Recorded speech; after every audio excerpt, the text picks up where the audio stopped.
Hey everyone, it's Natalie. If you're loving the Murder Diaries, you need to check out the new podcast, Killer Minds.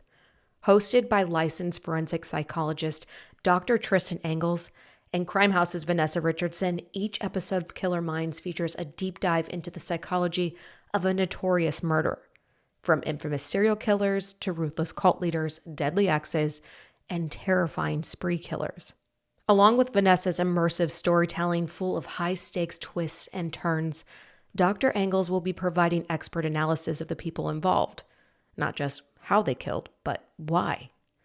Charles Manson, Jeffrey Dahmer, Griselda Blanco, aka the cocaine godmother, these are just a few of the names they will be covering. It's about so much more than their crimes. It's about their minds. And now here's a sneak peek of Killer Minds. From the moment he was born on November 12, 1934, Charles Manson's life was driven by deception. His birth certificate listed Kathleen and William Manson as his parents. But for years, Charles had no idea that William wasn't his father. That honor most likely belonged to a con artist named Colonel Scott. Colonel was Scott's given first name. But if people assumed he was in the Army, he didn't bother correcting them. That's how he caught Kathleen Maddox's attention at a dance club in Ironton, Ohio. He was 23. She was just 15. Kathleen was charmed by the older man she assumed was a military officer. So when she discovered she was pregnant sometime in the spring of 1934, Kathleen had no reason to doubt the colonel when he said he was being called away on duty. He promised he'd be back as soon as he could, but she never heard from him again. After a few months, Kathleen finally realized she'd been duped, and now she needed to find someone to help raise her soon-to-be newborn baby. That's when William Manson, who worked for a dry cleaning business, entered the picture. It's not really clear how the two of them met, but by the time Charles was born on November 12, 1934, Kathleen and William were married. However, it doesn't seem either of them was all that interested in parenting. William wasn't around much, and neither was Kathleen. Most days, she dropped Charles off with her mom so she could go out drinking with her brother. Let's discuss the impact of Charles's early childhood. Kathleen was a minor, so her judgment, reasoning, impulsiveness, decision-making, even emotional regulation is impaired because she did not have a fully developed frontal lobe. This also affects her ability to cope appropriately with the demands of being a new mother, not to mention any postpartum effects she may have had. And given that Charles's father conned his mother, she may have some conscious or unconscious resentment that she projected onto Charles as a result. Her seemingly desperate and impulsive decision to marry William appears to be driven by more societal pressures on unwed mothers back then, not necessarily a marriage that was built on love. And Charles later learning that William is not his biological father will more likely than not affect his sense of self-worth, his identity, and his trust. Kathleen abandoning Charles to go drinking indicates she may have an alcohol use disorder, and I also wonder if she drank while she was pregnant. That could have caused a prenatal injury, and if so, would warrant further exploration to understand Charles's development. Then there's the layer of Kathleen and William's disinterest in being parents. The effects of emotionally absent parents on children is well documented. Those children tend to have more difficulty with trust, with self-esteem, and forming healthy relationships. And when you compound that with the abandonment and that William wasn't his biological father, that is pretty profound. Nurturance is critical for a child's development. And if their immediate caregivers aren't providing that or reinforcing a healthy development, that child is at risk of exhibiting poor emotional regulation later on. They have an increase in academic struggles, behavioral deficits, and developmental delays. So even if Charles' grandmother was a nurturing guardian, what kind of impact does it have on a child when they can tell their parents aren't that interested in raising them? It's a really good question. Well, statistically, if a child has emotionally absent parents, but they have at least one constant loving and nurturing presence, like a grandmother, for example, they are more likely to be resilient and overcome those statistical odds that I'd mentioned. And that's why there's so many adult children of emotionally absent parents who are high functioning. They are breaking generational cycles, and they have learned to have healthy attachments as adults. Of course, this all depends on a number of factors, such as when that nurturing presence entered their life, how long they remained in their life, how available they were to them, as well as other things. But the fact remains that children will recognize that their parents are emotionally absent at some point, and there is a likelihood that there will be some resentment or anger. With all this going on, it didn't take Kathleen and William long to realize they weren't right for each other. Within 2.5 years, they were divorced. After that, Kathleen turned to petty crime to get by.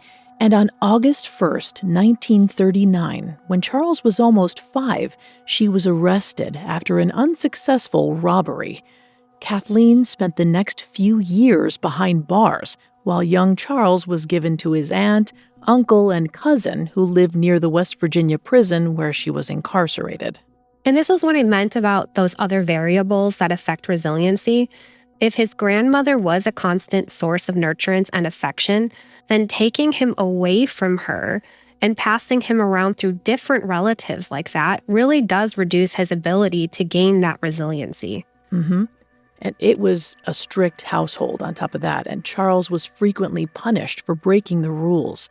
And he didn't have it much easier at school. He was small for his age and prone to mischief. That meant he drew the attention of bullies and received discipline from his teachers. It was a lot for a young boy to handle on his own. So when Kathleen was released from prison in 1942, 8-year-old Charles was over the moon. But after a short period of good behavior from both of them, things went south. Kathleen had a hard time staying on the straight and narrow, and Charles took his cues from her. He stopped going to school and started stealing from local shops. By the time Kathleen finally decided to get her life on track in 1943, she couldn't control her son anymore. In 1947, when Charles was 12, she sent him to a reform school in Terre Haute, Indiana, called the Gibeau School for Boys. Predictably, things didn't go well. Within 10 months, Charles had run away multiple times. He alternated between going back to his family and living on his own, stealing to get by. When he inevitably got caught, he was sent to even stricter institutions. In 1949, at 13 years old, Charles found himself at a place called the Indiana Boys' School. And that's when his life became a living hell.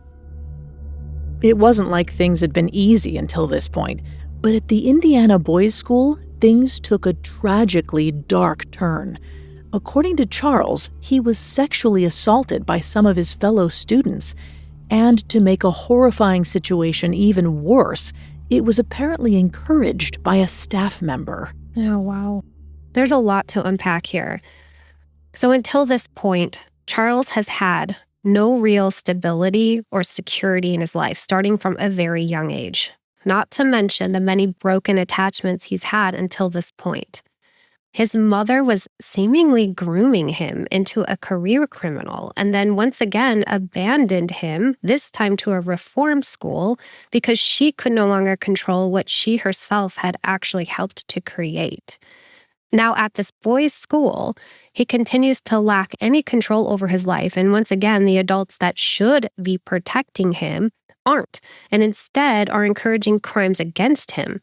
And this, I believe, greatly impacted his ability to empathize with others, or rather his lack of ability to do that, and why he only forms attachments to others if he has something to gain from them. And those attachments will remain superficial. He is learning more versatile ways to be a criminal, and more importantly, this really shapes who he is to become. His lack of control is going to be overcompensated by a need to always be in control of everyone and everything around him, which we will definitely be getting into in detail as you take us through his story.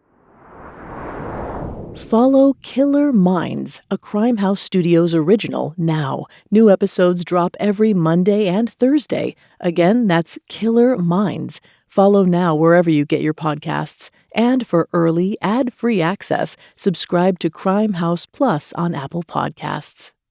This episode is sponsored in part by our friends at Hers. Let's face it, weight loss can feel overwhelming to say the least. That's why Hers is changing the game. By providing access to GLP-1 medications plus expert care, they make your goals more achievable. Hers is literally transforming women's healthcare by providing access to affordable weight loss treatment plans that are delivered straight to your door if prescribed. Hers offers a holistic weight loss program with personalized solutions that include compounded GLP-1 weekly injections that feature the same active ingredient as Ozempic and Wegovy, or even oral medication kits. It's so easy to do. Here's how it works. After you submit an online intake form, a licensed medical provider will determine what plan is best for you. If prescribed, your program includes medication, ongoing care, and online support, and it's all at one low cost. Weight loss plans are more affordable through Hers with compounded GLP-1 injections starting at $165 per month. That's with a 12-month plan paid up front for new subscribers. No hidden fees, and absolutely no membership fees. So if you've been struggling with your weight loss journey, it's time you find the best option that works for you through Hers. Start your initial free online visit today at forhers.com/diaries. That's forhers.com/diaries for your personalized weight loss treatment options. Forhers.com/diaries. Hers weight loss is not available everywhere. Compounded products are not FDA approved or verified for safety, effectiveness, or quality. Prescription required. Restrictions apply. Wegovy and Ozempic are not compounded. Actual price depends on product and plan purchased. I want to take a moment to talk about something really important: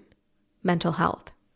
Now, I've had the chance to try therapy a few times in my life, and let me tell you, it's always been a helpful tool when sorting through difficult moments. Therapy gave me the space to work through challenges, and more importantly, it helped me gain tools to deal with whatever life throws my way. That's why I'm excited to share something I think is really awesome. Rula. It's a healthcare company that makes therapy more accessible so you can get the support you need when you need it. Finding the right therapist can feel overwhelming, but with Rula, it's easier than ever. With a network of over 10,000 therapists and psychiatrists nationwide, you can find the perfect match for your needs, preferences, and state requirements, whether you're looking for talk therapy or medication management. Plus, most major insurances are accepted, so you can pay as little as $15 per session. And another thing that sets Rula apart is their end-to-end care. They're with you every step of the way, from matching you with the right professional to scheduling appointments and even tracking your progress. Rula is dedicated to your success, ensuring you get quality care with carefully screened providers and support throughout your journey. So whether you're looking for therapy or medication help, Rula has the range of care you need. It's all about finding the right solution, even if you're not exactly sure what that is. Thousands have already trusted Rula to support them on their journey toward improved mental health and overall well-being. Head on over to rula.com/diaries to get started today. After you sign up, they ask you where you heard about them. Please support our show and tell them our show sent you. Go to rula.com/diaries and take the first step towards better mental health today. You deserve quality care from someone who cares. Ryan Reynolds here from Mint Mobile with a message for everyone paying big wireless way too much. Please, for the love of everything good in this world, stop. With Mint, you can get premium wireless for just $15 a month. Of course, if you enjoy overpaying, no judgments, but that's weird. Okay, one judgment. Anyway, give it a try at mintmobile.com/switch. Upfront payment of $45 for 3-month plan, equivalent to $15 per month required. Intro rate first 3 months only, then full price plan options available. Taxes and fees extra. See full terms at mintmobile.com.